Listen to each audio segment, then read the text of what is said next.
I haven't talked to my dad for so long, and the eviction and fucking, we screwed him, you know, we screwed my dad. And instead of fucking owning it and telling my dad, and because he would have respected that a lot more, we fucking ran like cowards, like Adam and Eve in the fucking bush when God was like, hey, Adam, where are you? We're fucking hiding, you know, we're still hiding 2 years later, you know, so, you know, at the end of the day, I know my dad just missed me and he just worried about me, because he has no idea where I'm at. He has no idea what's going on right now, you know. Welcome to Real Life, Real Stories. Our channel is dedicated to helping our brothers and sisters who are down, but not out. Please consider subscribing to this channel, as it allows us to continue sharing these important stories. My name is Kyra, everybody calls me Kai. I just turned 40, lucky me. And I'm originally from Hawaii. I'm from Hawaii, Oahu, little town called Waimanalo. But I've been up here since 2021. 2021 I've been up here, yeah, March. So yeah. So 5 years or so? Yeah, about 5 years, right. yeah. Damn, has it been that long? It's been that long? Yeah, time flies, yeah. Tell me a little bit about your life before you were homeless. Well, the year that I came out here was the year that I maxed out of prison. I just did 8 years for an empty crystal meth pipe in a car accident I was in. It's so rigorous with the drug laws down in Hawaii. But anyway, I just did 8 years, and that was the day I maxed out, and I flew up here. But, you know, for the first couple of years that we were here, you know, we were good. You know, I had a good job, and my boyfriend had a good job, and we had our own place. And, you know, we're ex-addicts, you know. Well, you know, we've been ex-addicts up until this point, you know. And so this is no drugs in our life. We are sober in the sense of like, we're drinking. I'm drinking, of course. I'm drinking, and up here I'm smoking weed. So, but when I say sober, we're talking about crystal meth, because that's our drug of choice, right? Right. That's our drug of choice. So we were sober, and you know, we're doing so good. I think Mark did the best he's ever did in his life, probably during that first couple years we were here. But yeah, I think life was good. Life was great. We had our own place, and it's up here. It's a lot cheaper than back home. Back home was expensive, you know. You need 3 jobs, side hustle, sugar daddy, and a hobby just to pay your bills out there. It's crazy. It's so expensive.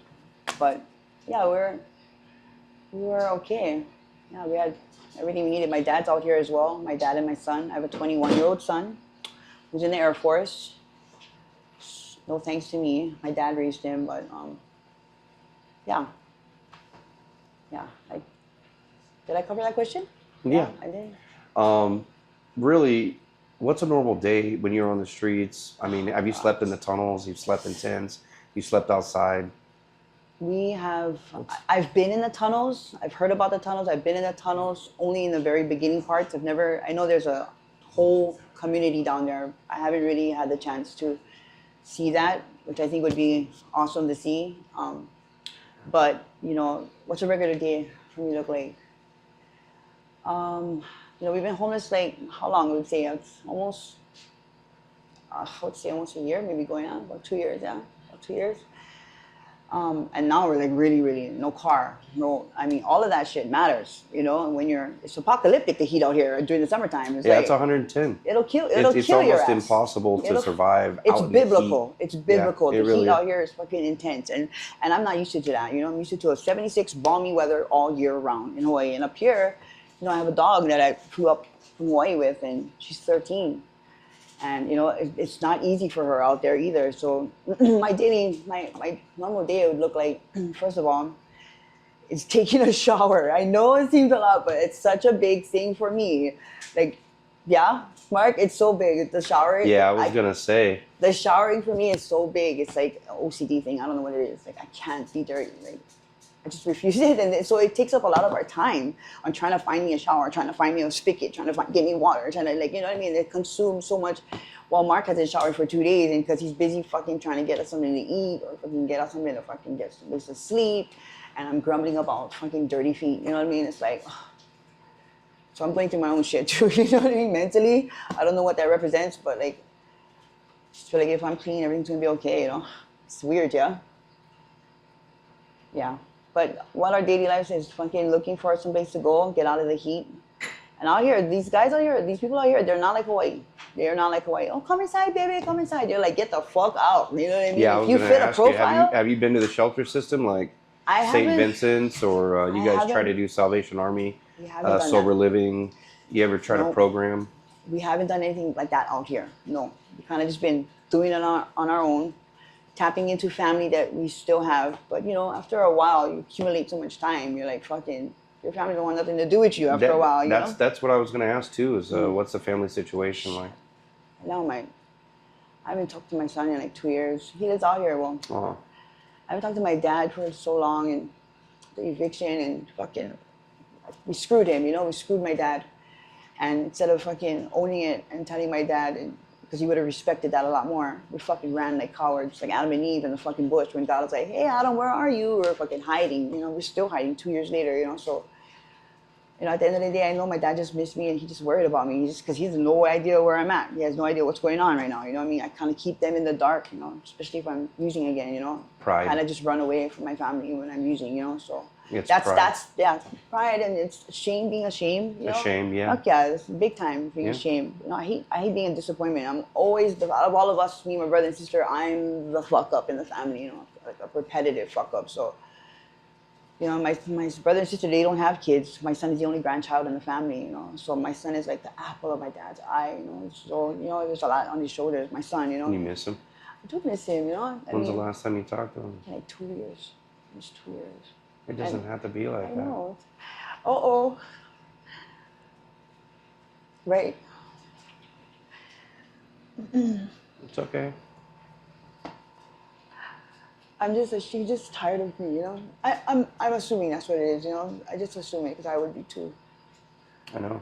And I'm not fucking up on different things. I keep fucking up on the same thing, which is important to know that information. Then now you really know how he feels, you know. It's like ugh, like mom, what the fuck, like. So you know that's a whole other story. But Yeah. my dad too. My dad, he's sick and I'm letting, like, you know, like, what if he dies? And I'm like, and we never talk. And I go see him and heaven and be like, why didn't you talk to your father? Like, oh, because of money. Like, my dad gives a fuck about money. He really doesn't care about that. You know? Mine either. It took me 15 years to say I was sorry. I don't want to be that statistic, Honey, though. it took me 15 years I don't want to bite my pride to call that man and tell him I was sorry. Yeah. My dad's helped us out a lot. Yeah, a lot. Thousands and thousands of dollars, bought me cars, and fucking totaled all my cars. Yeah, it's fucking, he's kind of like sick of it too, but still loving me. But you know, sometimes he has to protect himself. He has to love me from a distance. You know what I mean? Of course, He has to protect his peace. He's on his third wife who doesn't like me. I don't blame her because my dad gives me everything I want. You know what I mean? When I ask for it, and he can be my number one enabler. You know what I mean? To continue living this life. You know. So he's growing a pair of balls too. You know. And that's hard for a parent. It I mean, is. you're a parent. You know, when you got to put your foot down to show tough love, Oh, man, it's tough. I want my kid to like me. You know what I mean? It's Yeah. like I want him to like me, so I'll get him whatever he wants, and even if it's monetary or fucking materialistic, you know, if it's something I can provide, I'll do it. You know, Yeah, But so yeah. thanks for sharing about your family situation. That's one of the hardest things man. in these interviews is to Damn it. share about, you know, you try so hard to keep the smile on, but deep down inside there's some underlying issues, Right. things that hurt, you know. Right. Let me ask you a few questions. Like, for instance, if you could go back and redo 3 things, what would they be? So that you weren't in the situation of being homeless. If I could go back, 3 things. What would it be?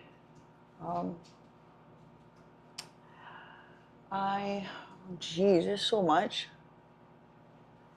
that wouldn't lead to my homelessness. I let my alcohol get away with me, you know. My alcohol, I think that's the worst addiction I have. Now I have a lot of them. I have a lot of addiction. I'm a full-blown, angry, crazy, beat your ass alcoholic. Yeah, very much so. Like I beat Mark's ass, like black eye kind, like showing bikes, cruiser bikes with the superhero strength that only the liquid courage can give me, and so broken like 75-inch TVs on his back. Like I don't know where I got the power to carry that either, but that was probably by far my worst alcohol is like my worst, it's my demon for sure. So I don't even drink anymore. I don't even drink at all. But in order to get off of that one, I needed a substitute. You know what I mean? Yeah, so it's a substitute for a substitute for a substitute for a substitute. At the end of the day, you're still an addict, you know? So it's like, fuck, which is the lesser evil, you know? Yeah. And like my addiction right now is, you know, as much as I say, oh, it's not, it is.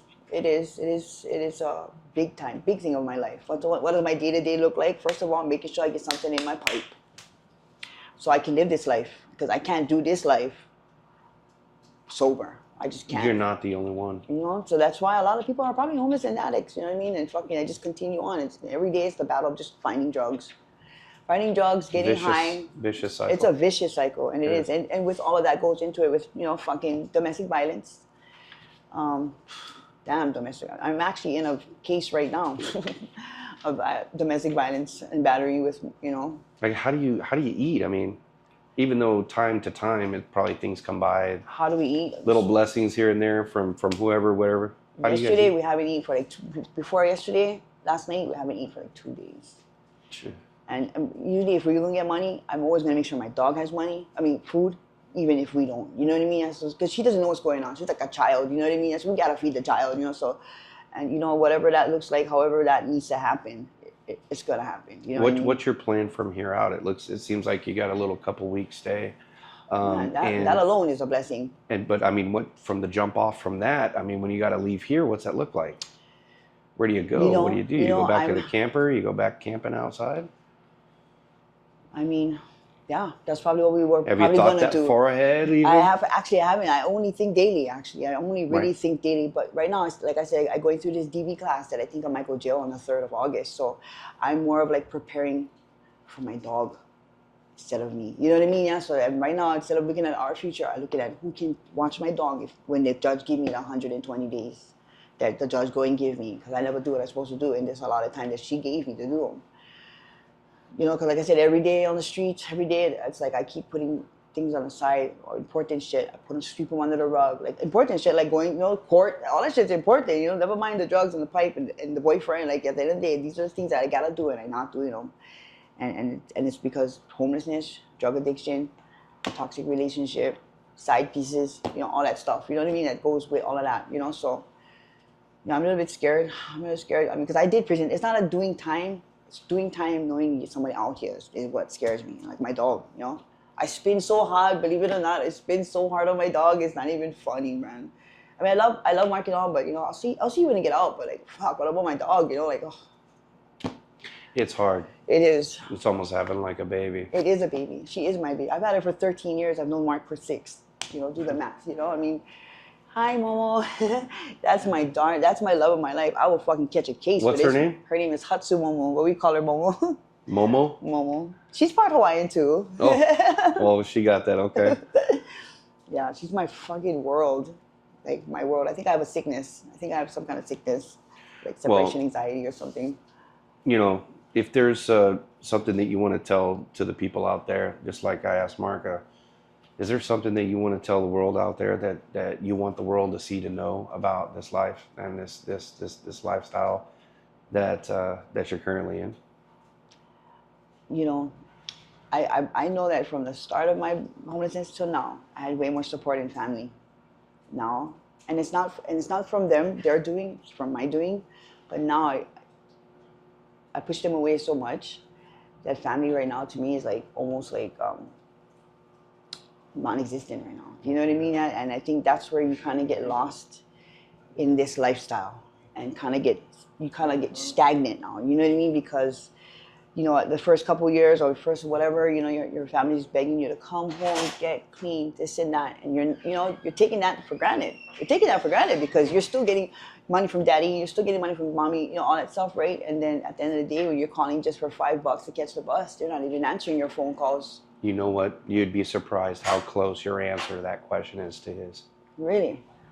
Oh, it was almost exactly the same. Wow, because we struggle with the same thing. We do. I can imagine. We talk about that a lot, our family and stuff. And we're both family oriented. My dad is fucking an amazing guy. He really is, and his family too. You know. Yeah. Too. And we did this to ourselves, and then, you know, that can be enough fuel to stay in the addiction. But there's a higher level. This isn't it. This is medium. There's at always best. rock bottom, and There's this. There's a higher level that you guys will achieve. I'm fully confident that if you continue to be good to yourself and good to others, that only good things can happen. If you stand up for yourself when it's time to stand up and say no, Yeah. then you made it. One day at a time. Yeah. Yeah. I believe. Right on. I believe it. I appreciate you sharing your story. Yeah. Thank you. Yeah, thanks for having me. You're welcome. Thank you for watching the entire video. Please subscribe to this channel and join our community. Your support goes a long way and helps more than you know. And don't forget to like, comment, and turn on notifications so you don't miss future stories.